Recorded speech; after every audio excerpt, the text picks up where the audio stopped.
Welcome and welcome back to my channel. I've been wanting to create this video for many months now, and I have not been able to bring myself to do it.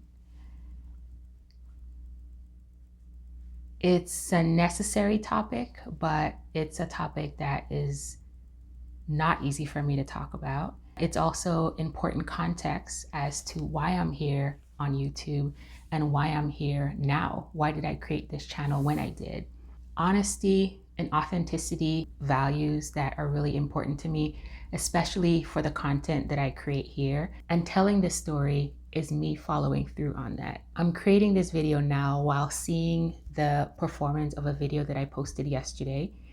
Posted it yesterday, and at the moment it is now my top performing video one day later. So in terms of the views, the number of subscribers I've gotten from this, and the total watch hours, this is right now my top performing video one day after posting. I don't know if it's going to continue to stay this way. I don't know if it's going to continue to grow, but this is where I am right now. And as I'm reflecting on that and observing that, there's always a why and a something else that drives people. And I think that's an important part of my own story here. And I want to be able to share that with my audience. I don't want people to just look at what I'm putting out there and feel like that's the full story. Sometimes there's more, there's backstory, there's context.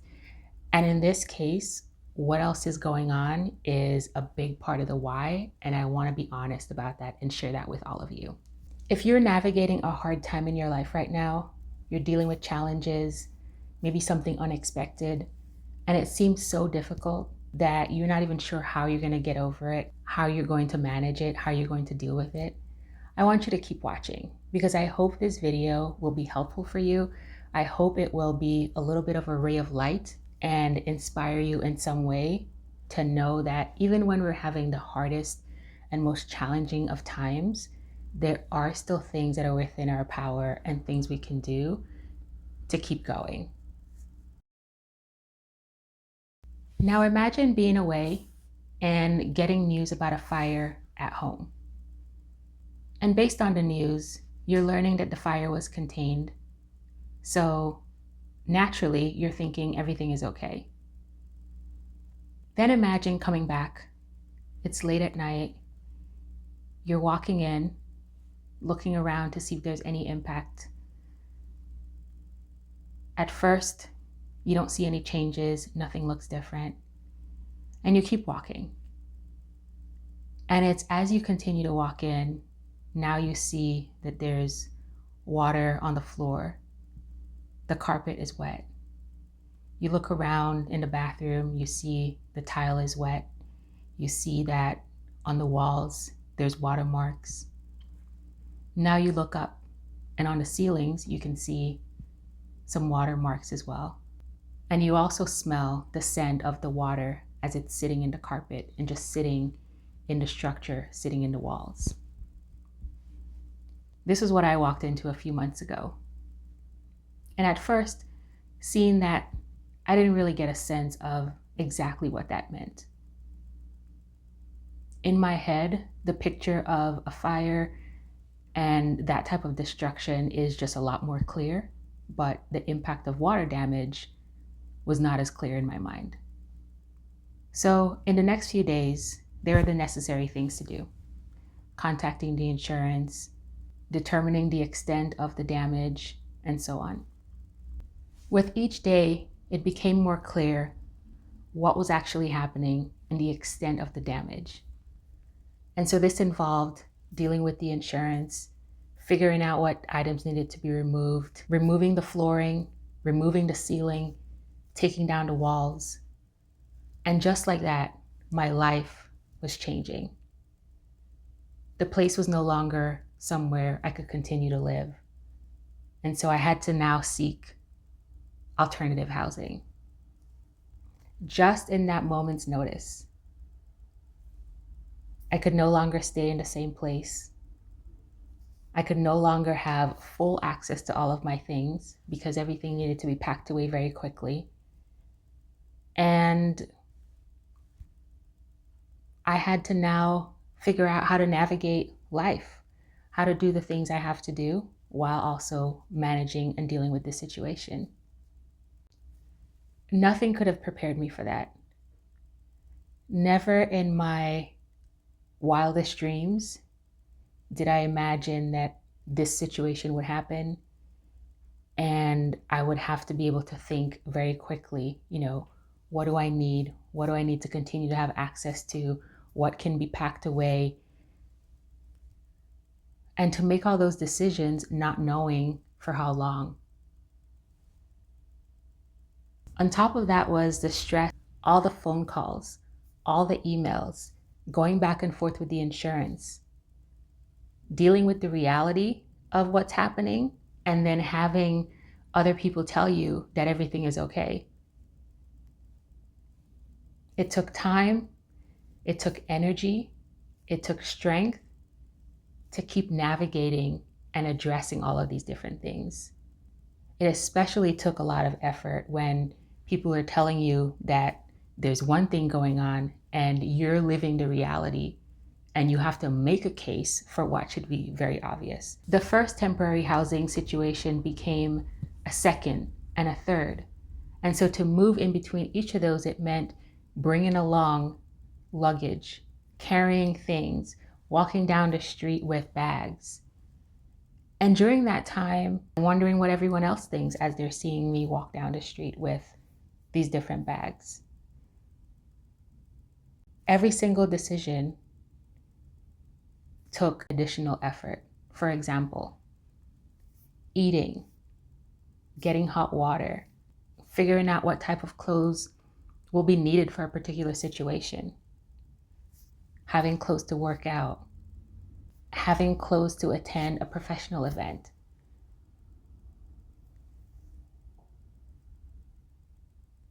When you're at a place that doesn't have the full accommodations of what you have at home, how do you do some of the necessary things you need to do?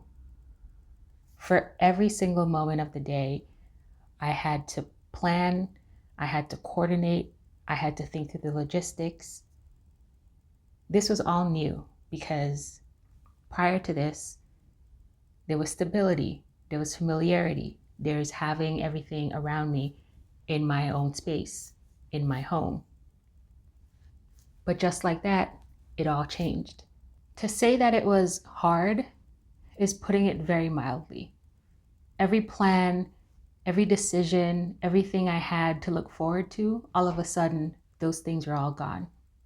As much as the things I had to do was never ending, as much as I was stressed every single day and every night as I planned for the next day, and as much as this situation was way beyond my control, I didn't want it to defeat me. I didn't want that to be the end of the story. Being in that situation and seeing how quickly things can change, I wanted to use the time that I had. I wanted to make the most of the situation as much as I could. I've wanted to create content for a long time because I have a deep desire to help people and share knowledge and make sure that people have opportunities. There's no reason why we should be gatekeeping. There's always room for others to succeed. And over the past few years, mentoring and coaching have become really, really important to me. And I love seeing people thrive. I love seeing them transform. And I love seeing people achieve their goals. And knowing that this was top of mind and I was dealing with this situation, I had to ask myself, do I want to wait until this is all resolved so I can take action? At the time, I had no idea how long the whole thing would take. In fact, now, even months later, the situation still hasn't been resolved. But even if I was going through this really challenging situation, I wanted hope. I wanted to find a light. I wanted to have something that was bigger that I can latch on to that can give me strength. I really needed that strength at that time. It was so challenging, navigating every single day with all the different things to do, that I had to find something to keep me going. And that's why in that moment, I decided to create this YouTube channel. I was sitting in the third place I had moved to. And even if I didn't have everything with me, I decided to do it. I have a DSLR camera, but that was packed away in the rush and put into storage. I have lighting that was also packed away and put into storage. So all I was left with was my phone, my microphone, and whatever lighting I would get from daylight from a window. And so I said, in that moment, I am going to use this situation. I'm going to use this moment to fuel me, to drive me, to give me that why to get going. Because up until that time, I had procrastinated. I've known I wanted to do it, but I didn't have that thing that was strong enough to move me, to make me take the action. This situation has taught me a lot about myself and also about life. At any moment's notice, things can change. Things can end up being beyond our control. Also, all of the possessions and items and material things that we have, when it really comes down to it, a lot of those things don't matter. I've learned how to live over these past few months with just the minimum. Couple of suitcases, down to the basics of utensils. Everything has been boiled down to the necessities, not all the extra fluff. I've also realized that the more things you have, the more you have to manage, the more you have to think about, the more you have to account for. And when you're quickly put into this type of situation and you have to think, okay, what do I need to put into storage versus what do I keep? It ends up being even more of a mental load when you have more things. Another thing that I learned is the importance of setting aside an emergency fund. You never know when something will happen. And in a situation like this, I had additional expenses. Having to move to different places and having to pack things away, I realized that there were certain things that I needed access to and I didn't have. So now I had to spend money to get an alternative. The former accountant in me would advise anyone to plan and have a budget and set aside funds for when things happen, because you never know when that will be. I also learned during this time the importance of leaning on others. When things happen, you can't do it alone. You need to leverage your resources. I have a friend who also went through an unfortunate situation like this, and she was someone who actually understood what it's like going through this. This is not an experience that everyone has. And she's also been able to share some of the resources and some of the people who helped in her situation and make those connections. Family, friends, colleagues, these are all people who can come to your rescue and help you when you're going through challenging times. So we can't be afraid to ask for help. We can't be afraid to say, I can't do it alone right now. I know a lot of us want to be independent. We want to do things. We want to feel like we're in control, but sometimes we're not. And you have to be okay with that. You have to be able to raise your hand and say, I need help.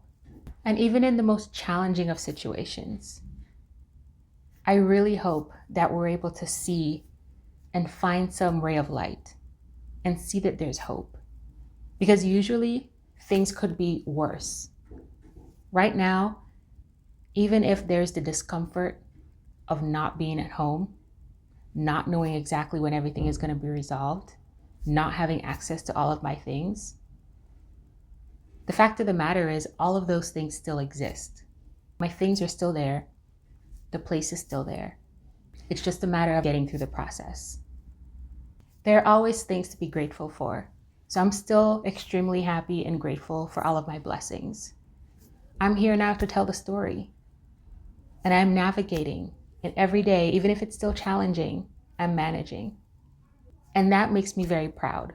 I'm really proud of how I've been navigating the whole process. And I've leaned on people to do so, but I've also taken the outlets that I needed. I've been running, spending time in nature, doing things that bring me joy, and being here, creating content, doing something that makes me happy, where I can also see the impact. So if you're navigating a challenging situation, one, I hope that you have the foundation in place, the support system around you to help you navigate. And if you don't, I hope you can raise your hand to get some additional support.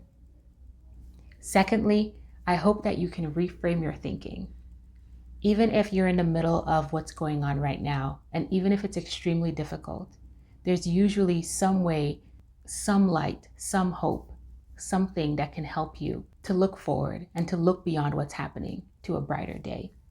And for my fellow creators, creating content can't just be about the vanity. It can't just be about the metrics. It can't just be about you looking good. You have to find something that no matter what is strong enough to push you forward. What is that reason that no matter what the situation is, no matter what your circumstances are, you're still motivated to create content? Is it to help people? Is it to pass along things that you know? Is it to help folks get more opportunities? Is it to share your own talents and skills and treasures with the world? There has to be something. And I encourage you to find that for yourself. Find that and use that to fuel you, because that's the only way to be able to create content in a way that it's sustainable. This is how you have longevity when creating content. And this is how you create authentic content, because you know that your driver is not something that will fade with time. So as I get to the end of this video, I already feel so much weight lifted by telling this story. You now have more context into why I'm creating here on YouTube and why I'm creating now. This story that I shared is what motivated me to pick up the camera when I did, because tomorrow isn't promised. Things may change. I don't know when the perfect time will be. And if I wait, I don't know who I will miss being able to help if I don't share what I can now. I've learned so much in this process myself, navigating a casualty. Now, if this would be helpful for you, let me know in the comments. Thank you so much for watching. Find your light, find your why, and keep going. I'll see you in the next one.